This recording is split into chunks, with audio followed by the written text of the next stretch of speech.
Hello and welcome back to SpriteGuard Plays HyperRogue. Today we are heading into the Alchemy Lab with a tentacle hot on our heels. And of course we want it that way. We want it to be following us as we go on our search for elixirs of life.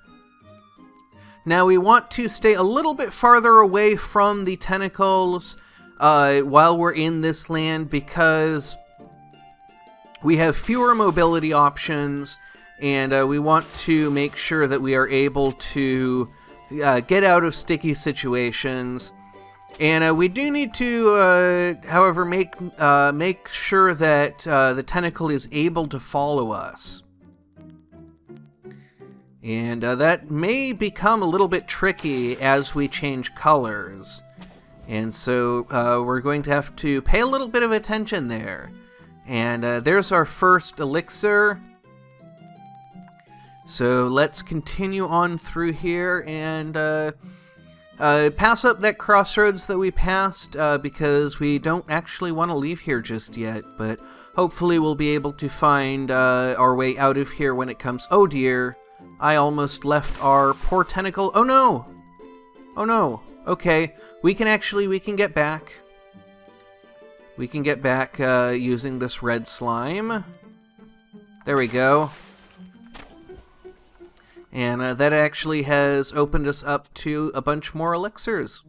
So that ended up working out pretty well. I don't want to kill this blue one until our tentacle catches up.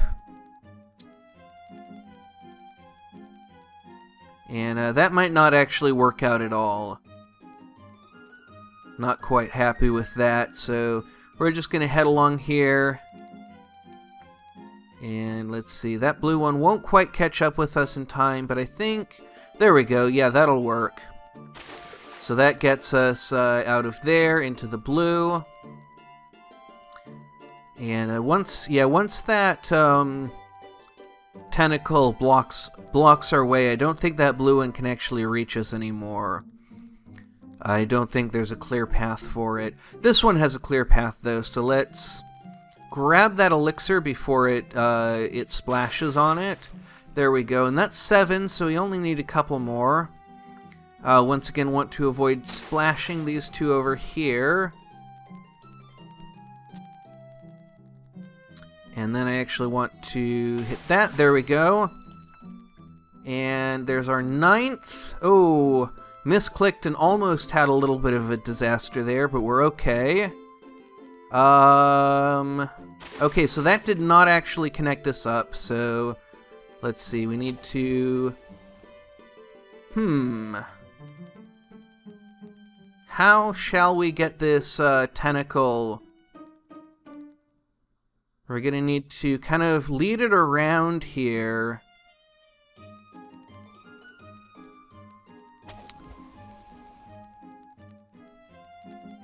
And it looks like the thing for us to do now is actually to get onto the red.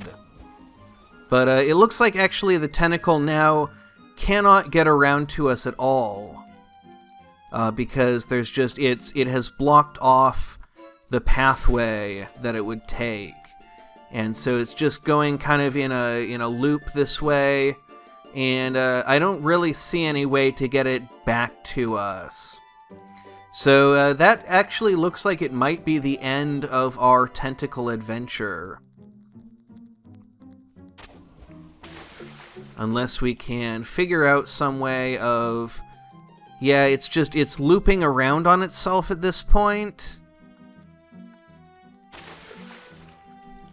And might actually get stuck. So that's kind of disappointing that, that this has been such a short adventure, but maybe we can follow it back. Oh no, because we're not going to be able to change colors very effectively. Oh, and the head actually has to be on screen for it to retract. Alright, so that's the end of that. Kind of a disappointing end, but we are well on our way on a Hyperstone adventure, so let's pick up from here.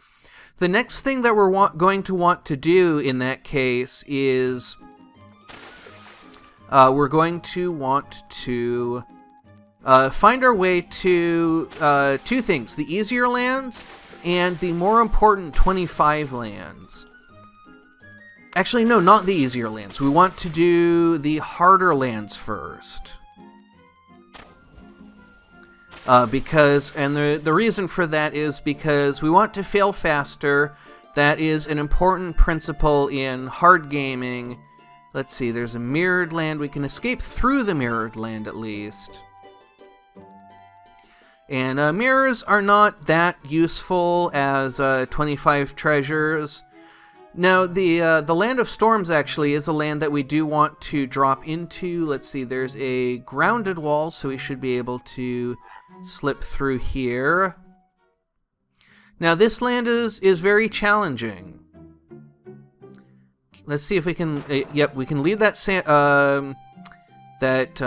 storm troll in here. We get a couple of fulgurite. I found out recently. I kind of hadn't realized this, but fulgurite is actually a real thing. It is... Let's see, this should actually trigger a reaction. There we go. Got a couple more of those.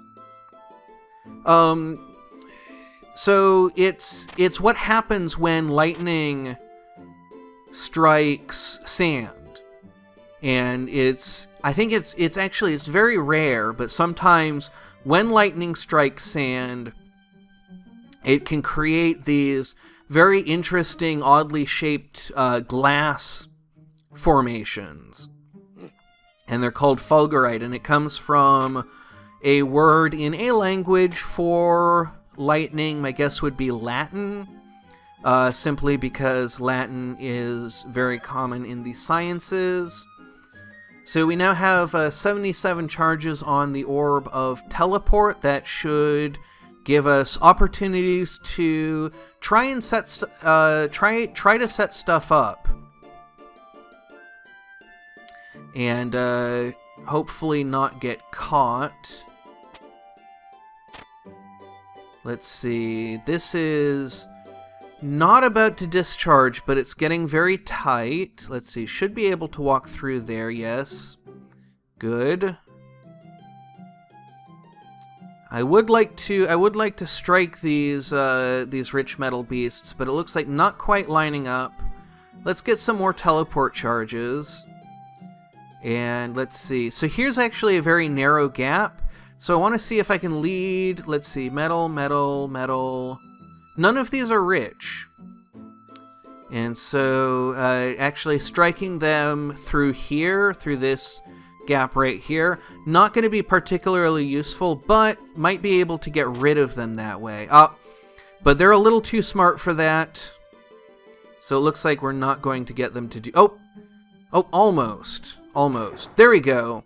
That's got them, that's wiped a few of them out at least. And looks like we might be able to get another crowd stuck through here, possibly. That should set off a reaction. Yep, there we go. And there's one fulgurite there now. So we should be able to pick it up. And there's another one. So we just need to push these metal beasts around and pick those up off the ground. There we go. So that's put us at 4. This is a very challenging land. It is not a land where you get a lot of opportunities to get treasures. We're going to stun that guy. That should cause a discharge. Neither of those were rich metal beasts, but we got rid of them. And that is kind of a benefit even when we don't actually get any treasure from them. Going to pick up this flash so that we have a little bit more opportunity to get out of trouble. Still have plenty of teleport charges, but I think I want to top up over here. And now we have another kind of big swarm following us. So I want to loop through here and see if we can actually create a connection. But I activated the flash spell kind of without thinking. I'd like to, and that actually destroyed the sandstone that I was trying to use. So, let's see. Trying to see if there is a connection I can make here. We can kind of knock these guys around a little bit. And we don't want to jump through here. I actually have 114 charges of teleport, and unfortunately those will all go as soon as I trigger the teleport spell. Let's see if we can create a discharge. Not quite. That'll create a discharge, though. There we go, and that's given us one fulgurite. So we can take that. And let's see if we can bop these guys around. Make things happen. Let's see, this doesn't actually look like a good situation to do that. Maybe we can use some of these storm trolls. I was reading, I think, in one of Xeno's blog posts about how in almost every land that has trolls, the trolls are not actually there to troll you. The only exceptions, I believe, are the Land of Trolls itself. I think that's what it's called. I don't actually remember what that land is called, but I'm pretty sure it's the Land of Trolls. But that's one place where the trolls are actually there to troll you, and the Living Cave is another place where they are nothing but trouble. Ooh, that ivy has created a pretty big discharge. Doesn't look like it gave us any fulgurite, but we might actually want to kind of see if we can work with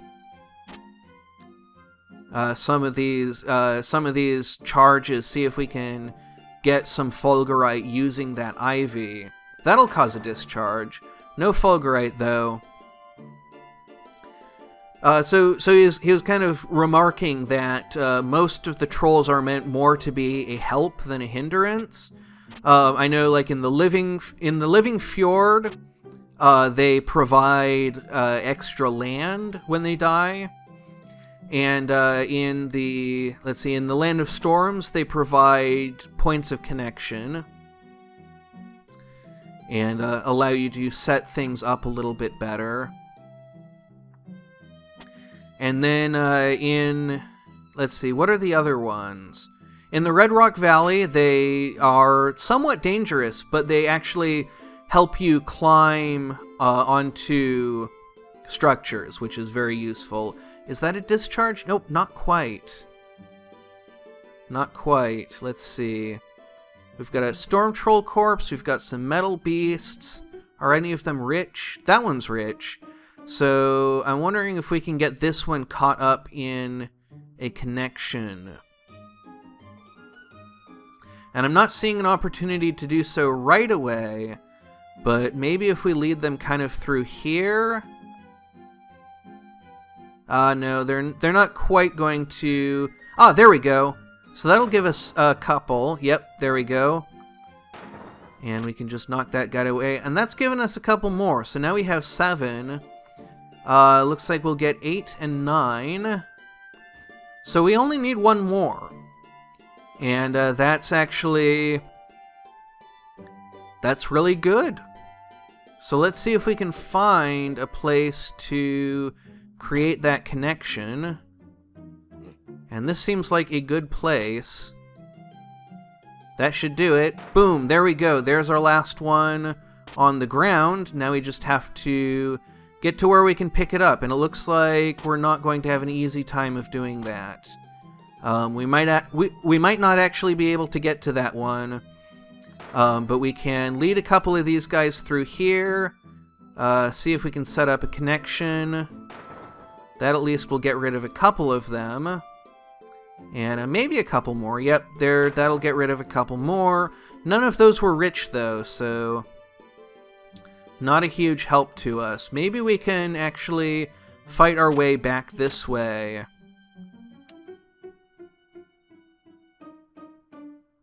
I don't actually, let's see. Yeah, I don't want to stand here because there's going to be a discharge, but I do want to smack this guy, and then bump him that way. That sets off that, gets rid of those two. Again, neither of them were rich. But, okay, so over here, this is the fulgurite that we left behind.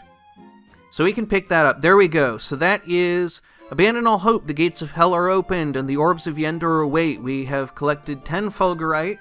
We now have at least 10 in 9 different types. And we have cleared one of the harder lands in the game. So that is a pretty good start. We have lost our dear beloved tentacle, but things like that are not meant to last. Let's head into this crossroads. And the very last thing that I want to do is... Oh dear, that might be a... Oh, that was not a discharge. Okay. Find my way to a land of eternal motion and get us that 25 phoenix feathers. That's going to be incredibly useful in a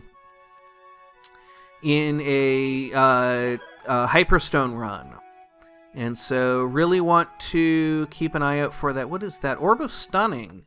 That could be helpful. We're mostly just, on the run. We're not actually looking to do anything. I do want to make this a little bit of a longer episode, because I do want to get a bit more done in each episode, and I'm feeling quite well today, and so I want to kind of jump on that. But we're just not seeing the Land of Eternal Motion, and so I'm starting to get a little bit discouraged, and I'm kind of thinking like, okay, here's an orb of safety.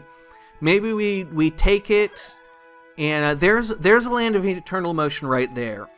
So I think in the next episode, what we're going to do is we're going to... Well, I might forget what we're going to do, but I think that getting 25 Phoenix Feathers is an important step along the way. And so that's hopefully what we'll remember to do next time. Otherwise, eventually we'll have to get around to it at some point. We'll also be trying to take on some of the more difficult lands like the Rose Garden, the Whirlpool, and the Zebra. And probably, there are probably some other places where 25 treasures would be really useful. I'm not sure what they are quite yet. But there's a lot ahead of us, and I'm really looking forward to it. So until then, thank you very much for watching, and have a great rest of your day.